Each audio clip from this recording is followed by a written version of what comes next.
तर मराठा आंदोलक मनोज जरांगेंच्या आरोपांना राष्ट्रवादीचे नेते धनंजय मुंडेंनी उत्तर दिले. मला टार्गेट करण्यात येते अशा शब्दात मुंडेंनी जरांगेंवर पलटवार केला.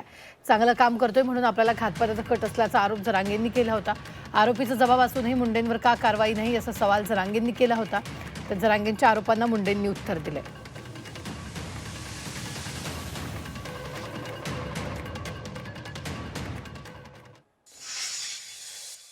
माझ्यावर इतके जळायला लागले ते चांगलं काम करतोय म्हणून मग हातपातच करायचं म्हणजे त्यामुळे ते संरक्षण नाकारून टाकलं. आपण माझ्या संधीच तुझी एक ज्या पोलीस त्याला दम लागतो. नार्को टेस्टवाला लपला कुठं आता नार्को टेस्टवाल्या नार्को टेस्ट लिहायला पाहिजे ना. मला तर आम्ही अर्ज दिला की आम्हाला तुमचं संरक्षणच नको, आमचा विश्वासच नाही राहिला. माझा समाज आणि मी आम्ही दोघं समर्थ आहेत आमचं संरक्षण करायला.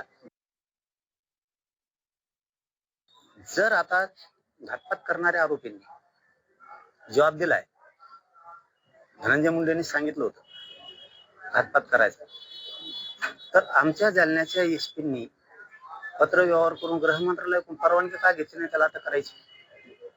आणि जर त्यांनी मान्य केलं नसेल, आज 3 आरोपी आहेत, त्या तिघांनी जर मान्य केलं नसेल की आम्हाला धनंजय मुंडेंनी सांगितलं त्याचे नार्को टेस्ट करा तिघाची, तसं सोडू नका त्यांना.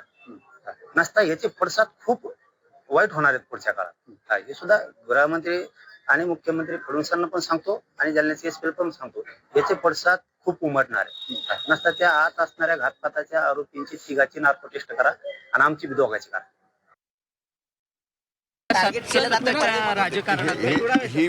हे आता आपल्या माध्यमांना लक्षात आलं की टार्गेट अशा पद्धतीने केलं जातं. त्यामुळे स्वाभाविक आहे, कोण काय आरोप करतो याच्यापेक्षा मी माझं सरळ सरळ काम करतो. थँक्यू.